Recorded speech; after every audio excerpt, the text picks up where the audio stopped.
महाराष्ट्र की चुनावी पिच पर भी अब प्रोटेस्ट वार शुरू होने वाला है। 1 सितंबर यानी कि कल से पूरे महाराष्ट्र में महाविकास अघाड़ी और बीजेपी के कार्यकर्ता आमने सामने होंगे।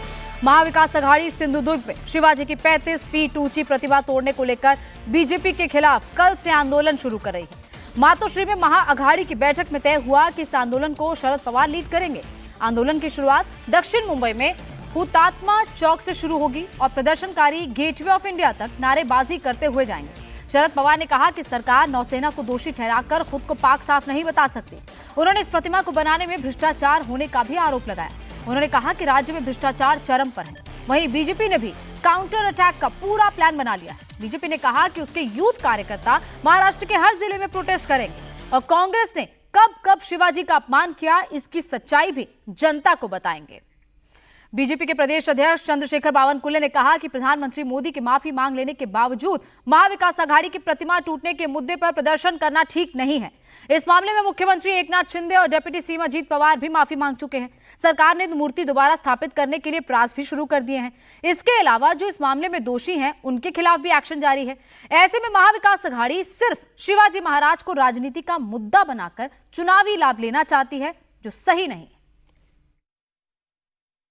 प्रधानमंत्री जी इन्होंने शिव भक्त से छत्रपति शिवाजी महाराज जो हमारे आराध्य दैवत है उनको चरणों में छूकर माफी मांगी। अब इससे बड़ा कोई तो कुछ बात हो नहीं सकती। सवेरे कांग्रेस पार्टी ने कहा था प्रधानमंत्री माफी मांगे, अब वो दूसरा रूप ले रहे, तो इसका मतलब अब समझ ले वो राजनीति कर रहे हैं। अब जब राजनीति की बात आई तो हमारे पास भी 25 बातें हैं जो छत्रपति शिवाजी महाराज को अपमानित करने की बातें कांग्रेस पार्टी ने जिस प्रकार से की है उसकी भी सूची लंबी है। लेकिन प्रधानमंत्री जी ने माफी मांगने के बाद, शिव भक्त की माफी मांगने के बाद, सारी जनता की जो शिव भक्त छत्रपति शिवाजी महाराज को मानने वाले सबकी माफी मांगने के बाद अब राजनीति का सवाल नहीं है। 1 तारीख को वो एजिटेशन करना से सुना है। हम भी हमारा यूथ बीजेपी का पूरा यूनिट छत्रपति शिवाजी महाराज के सामने बैठकर इन लोगों ने जो पाप किया है वो भी हम स्लोगन के माध्यम से उजागर करेंगे। हम भी महाराष्ट्र में पूरी तरह पूरे जिलों में हम भी छत्रपति शिवाजी महाराज जी के सामने बैठेंगे। लोकसभा चुनाव में महाविकास अघाड़ी ने अच्छा प्रदर्शन किया था। उस वक्त मराठा आरक्षण के मुद्दे का उन्होंने लाभ ले लिया था। महाविकास अघाड़ी सोच रहा है कि शिवाजी महाराज के अपमान के मुद्दे को अगर वो भुना लेते हैं तो बड़ी संख्या में मराठा वोटर उनके पाले में आ जाएंगे और विधानसभा चुनाव में भी वो अच्छा प्रदर्शन कर पाएंगे। शिवसेना यूबीटी के नेता संजय राउत ने इस मुद्दे को और तूल देते हुए कहा कि ऐसे मुद्दों पर महाराष्ट्र कभी माफ नहीं करता। छत्रपति जी का जो अपमान हुआ है उनकी भरपाई नहीं होगी, कभी नहीं होगी। अगर सच्चे मन से अगर मुख्यमंत्री प्रधानमंत्री माफी मांगते तो 5-10 साल पहले जो पुलवामा में हमारा 40 जवानों की हत्या हुई और देश में सन्नाटा हुआ, देश दुखी हो गया, उस वक्त देश से माफी मांगनी चाहिए। एक साथ 40 जवान मारे गए आपकी नाकामी की वजह से। जिस तरह से जम्मू कश्मीर में आज भी हत्याएं चल रही है और हमारे कश्मीरी पंडितों को अब तक घर वापसी का आपका वायदा पूरा नहीं हो गया, उसके लिए भी माफी मांगो।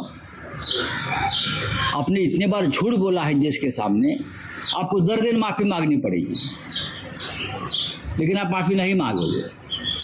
ये महाराष्ट्र है, महाराष्ट्र किसी को माफ नहीं करता, खास करके छत्रपति शिवाजी महाराज के मामले में। तो आपको माफी मांगने के सिवा आपके पास दूसरा कोई पर्याय नहीं था। लेकिन फिर भी जो हमारा आंदोलन कल से शुरू होगा ये सरकार के खिलाफ, जूते मारो ये सरकार से, 1000 जूते मारो और एक गिनो, 1000 जूते मारो और एक गिनो। ये आंदोलन कल जारी रहेगा। मुंबई में महाविकास अघाड़ी के प्रोटेस्ट मार्च को पुलिस ने इजाजत नहीं दी है, लेकिन कांग्रेस का कहना है कि आंदोलन तो हर हाल में होगा। ठीक है, माफी मांगी है, ठीक है। अभी मैंने देखा कि पहले अजीत पवार ने माफी मांगी, फिर मुख्यमंत्री ने माफी मांगी, फिर प्रधानमंत्री ने माफी मांगी। अभी देवेंद्र फडणवीस जी शायद नहीं समझते कोई माफी मांगने की गरज नहीं है, तो उनका निजी मुद्दा है। लेकिन देखिए, माफी मांगने से बात नहीं बनेगी। आप जिस तरह से भ्रष्ट कारभार यहाँ महाराष्ट्र में कर रहे हैं, भ्रष्ट प्रशासन चला रहे हैं, इसी के तहत ये सब हुआ है। तो हम चाहते हैं कि आप जवाबदारी फिक्स कीजिए। मैंने जैसे कहा कि ये 1 तारीख को कैसा आंदोलन होगा, इसका अंतिम फैसला 3 दलों का समन्वय, ये मुद्दा है जो मालवन में घटना घटी, उसका मुद्दा है। उसको आप भटकाने की कोशिश मत कीजिए। प्रधानमंत्री अगर भटकाने की कोशिश कीजिए, अगर सावरकर जी की बात करें, अलग से बात हम करेंगे। कांग्रेस नेता पृथ्वीराज चौहान ने शिवाजी की मूर्ति के मामले में कहा कि सिर्फ प्रधानमंत्री के माफी मांगने से काम नहीं चलेगा। मूर्ति बनाने और लगाने में जो घोटाला हुआ उसकी निष्पक्ष जांच होनी चाहिए। उन्होंने आरोप लगाया कि प्रधानमंत्री सावरकर का नाम लेकर मुद्दे को भटकाना चाहते हैं। पृथ्वीराज चौहान ने कहा कि शिवाजी और सावरकर की तुलना नहीं हो सकती। पृथ्वीराज चौहान ने यह भी कहा कि कांग्रेस मैनिफेस्टो को लेकर हुई मीटिंग के बाद ये आरोप लगाए। कांग्रेस मैनिफेस्टो कमेटी की मीटिंग 3 घंटे चली, जिसमें राहुल गांधी की भारत छोड़ो यात्रा में शामिल एनजीओ को भी बुलाया गया। मैनिफेस्टो को लेकर कांग्रेस की अगली बैठक पुणे और तीसरी बैठक नागपुर में होगी। आज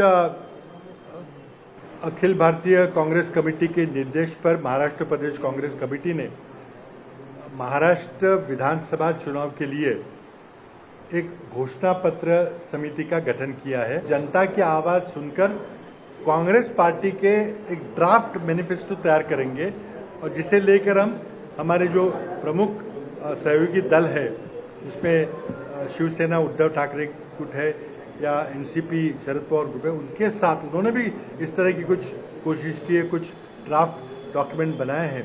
उन तीनों को मिलकर हम एक संयुक्त घोषणा पत्र बनाने की कोशिश करेंगे।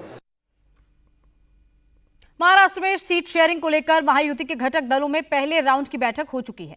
दूसरे दौर की बैठक में सीटों पर तालमेल का फॉर्मूला सामने आ सकता है, लेकिन इसी बीच महायुति में खटपट बढ़ गई है। तानाजी सावंत के उल्टी वाले बयान पर अजीत पवार का जवाब आ चुका है। अजीत पवार ने कहा कि उनकी प्रधानमंत्री मोदी और गृह मंत्री अमित शाह से डायरेक्ट बात होती है, लिहाजा उन्हें इस बात से कोई फर्क नहीं पड़ता कि कार्यकर्ता क्या कह रहे हैं। महाराष्ट्र के स्वास्थ्य मंत्री और शिवसेना शिंदे गुट के नेता तानाजी सावंत ने कहा था कि उन्हें कैबिनेट में अजीत पवार के बगल में बैठने से उल्टी आती है। महायुति में अजीत पवार के खिलाफ बयानबाजी पर शरद पवार के खेमे ने कहा कि बीजेपी और शिवसेना को अब अजीत पवार की जरूरत नहीं रह गई है।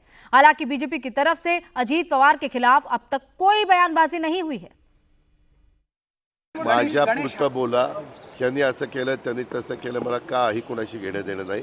मी जनसन्मान यात्रेच्या सुरुवातीलाच ठरवलेलं आहे, मला कोणावर टीका करायची नाही। मला कोणी काही बोललं तर माझ्या अंगाला काही भुकं पडत नाही। माझं काम, मी काम करतो, मी कामाचा माणूस आहे।